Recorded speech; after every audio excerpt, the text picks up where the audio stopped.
You're listening to Dr. Ron's Words of Wisdom, words on leadership, goal setting, productivity, and a whole lot more. I trust today this will be like a vitamin or a supplement for your mind and heart. And wherever you receive podcasts from, would you please subscribe to Dr. Ron's Words of Wisdom, leave a rating and a brief written review. You can do this wherever you find podcasts from, especially on iTunes, if you would please, and pass the word around. Today I'm going to ask you something. What would happen in your life if over the next several days, weeks, and months, you committed to your commitments? I mean, really committed to them. If you're a person of faith, your commitments to God, your commitments to your family. It'll take time. It'll be a challenge at times. But oftentimes I'm wondering if we commit to a process rather than committing to our various commitments. And I just want to look at them with you for a moment. The quality of a person's life is in direct proportion to their commitment to excellence, regardless of the chosen field of endeavor, said legendary football coach Vince Lombardi.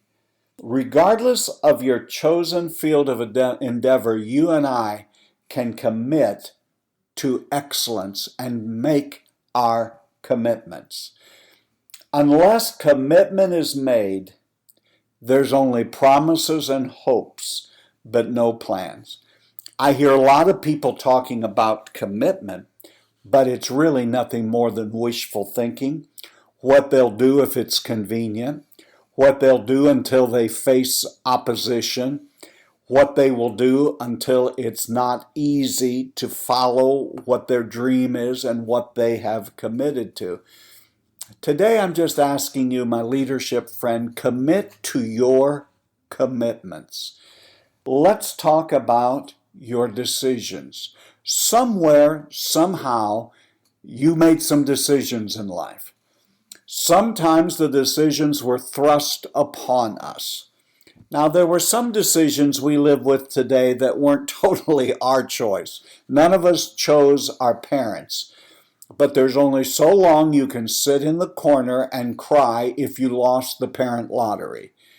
You may have lost it, but you still control how hard you work, if you'll show up, and if you'll be committed to changing your legacy.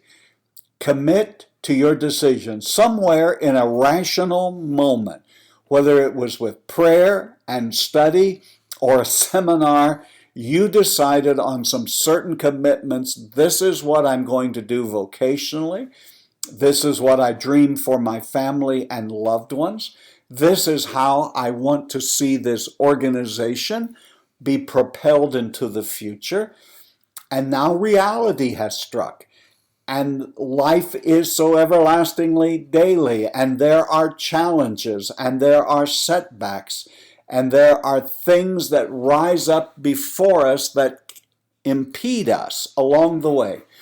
But today, throw your shoulders back, stand up straight, and decide that you are going to be committed to the decisions that you have made.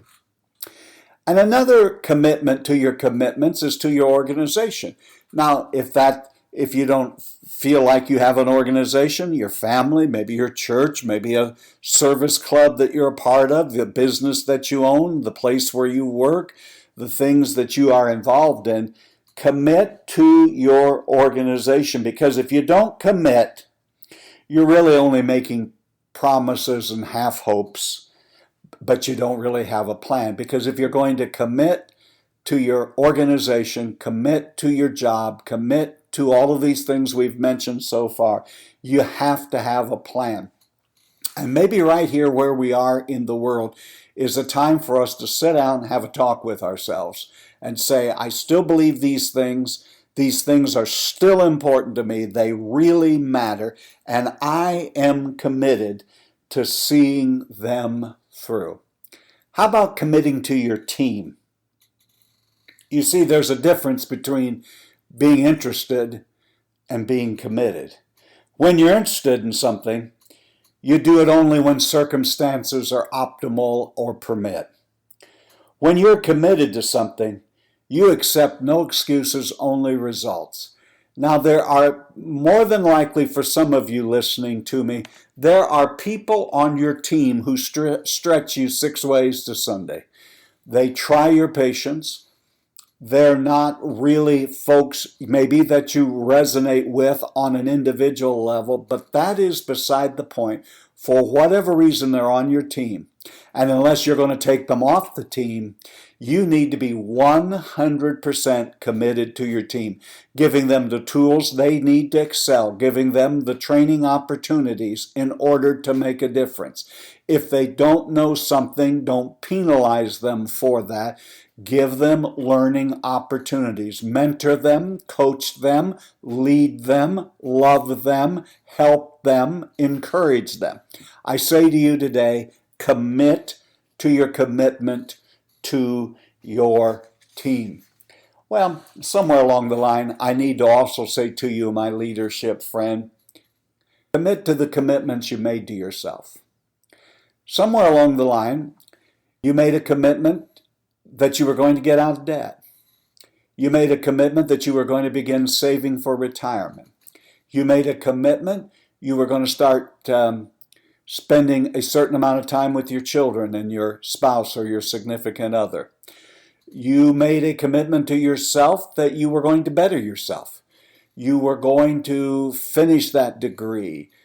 You were going to read a certain thing. You were going to hold yourself to a standard of excellence. It's now time to stay committed. Now, stay committed to your decisions, but as Tony Robbins has said, but stay flexible in your approach. That being, you committed to these things, but it may be that you're in a place in your life where those plans devised 6 months ago, a year ago, 2, 3 years ago, aren't practical now. Some new things have come to light, some things you need to do. It's all right to be flexible, but don't give up on yourself. Don't give up on your dreams. Don't give up. You may have to recalibrate, you may have to change, you may have to adjust, you may need to be more flexible.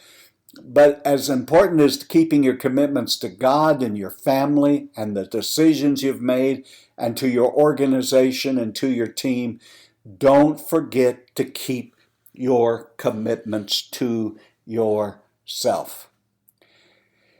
Commit to getting involved.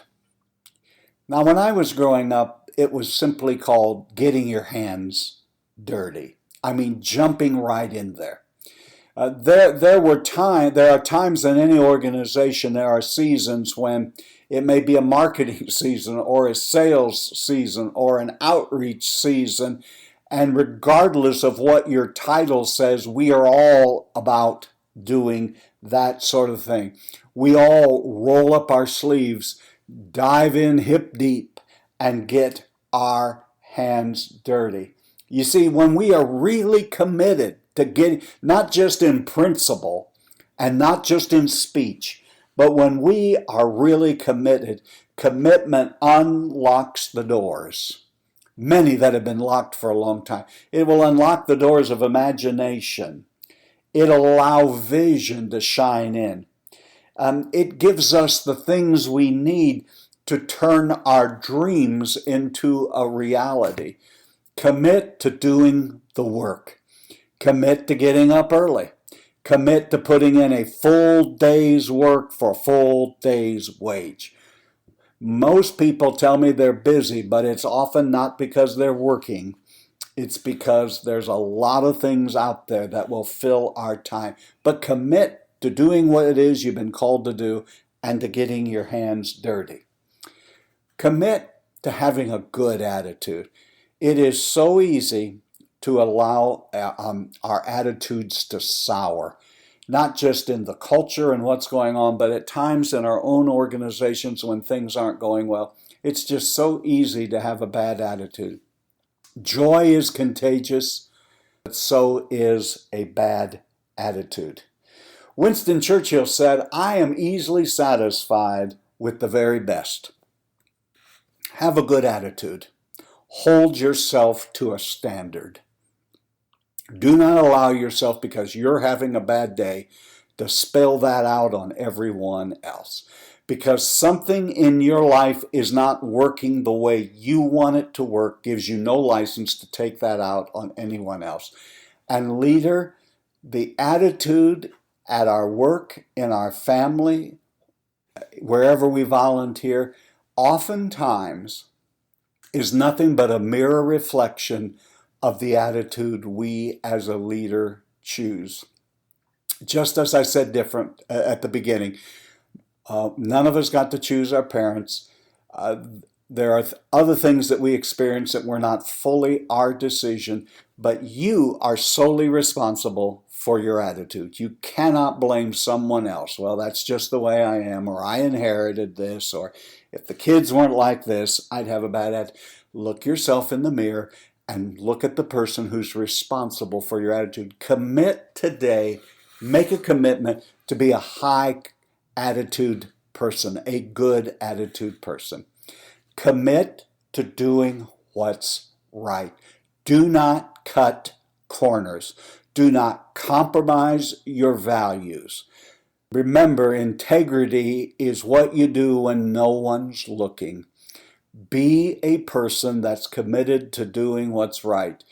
In the 15th Psalm, it says, the blameless person keeps their oath even when it hurts. There may be times that you've committed to something that now, in the reality of where you're living, it's quite painful to live that out. But always commit yourself to doing what's right. The 8th thing that I would like to impress upon you, you might consider committing to your commitment to, and that is promises that you make. A long time ago, I learned that I like to promise a lot to a lot of people. And it's caused me at times in my life grave difficulties. It's put me in awkward positions. And so don't make more promises than you can fulfill or carry out. But when you make a promise, commit it. Commit to it. Commit to whatever you have committed to, but commit to your promises. The 9th and final one that I want to give you today is simply, how about committing to listening to people empathetically? That would be a good commitment. Everyone has a story. Everyone's going through something. Everyone needs a dose of encouragement today. Here's how you'll know if a person needs encouragement. I have a foolproof way to help you identify that. If they are upright and breathing, they need encouragement. Everyone you pass today, everyone you come in contact with today is going through something. Commit to listening. Commit to being an encourager. Oftentimes we make these commitments and realize that they are going to take us a little bit of work. It's not going to come natural or easily. And so we have a tendency to throw up our hands and to just give up and think, well, what was I thinking? I really can't do that. But think of something that you just recently committed yourself. Perhaps it was journaling or going to the gym or whatever it is, it doesn't matter. Do you realize if you had started doing that 2 weeks ago, by today you'd be 2 weeks better at it? Something as simple as saying, I'm just going to start moving. I'm going to walk for 20 minutes every day. If you would have just done that for 2 weeks, if you'd have kept that commitment, you'd be 2 weeks farther down the road. Commit to your commitments today, and you will be utterly amazed at the progress you are making. So my leadership friends, commit yourself to God. Commit yourself to your family. Just recommit to the decisions that you need to make. Be committed to your business, your organization. Be committed to your team. Put yourself into it. Don't forget to keep the commitments you've made to yourself. Go ahead and commit yourself to just jumping right in, getting your hands dirty, and helping the team to progress. Make sure that you commit to a good attitude. Always be committed to doing what's right. Be committed to keeping your promises, and be committed to listening empathetically to others. You've been listening to Dr. Ron's Words of Wisdom, words on leadership, goal setting, productivity, and a whole lot more. I trust today this was like a vitamin or a supplement for your mind and heart. And wherever you receive podcasts from, would you please subscribe to Dr. Ron's Words of Wisdom? Leave a rating and a brief written review. It will enable others to be able to locate this podcast. Spread the word, my friends. Remember, my leadership friends, you are doing better than you think you are. You really are. And until next time, this is Dr. Ron saying have a great and blessed day.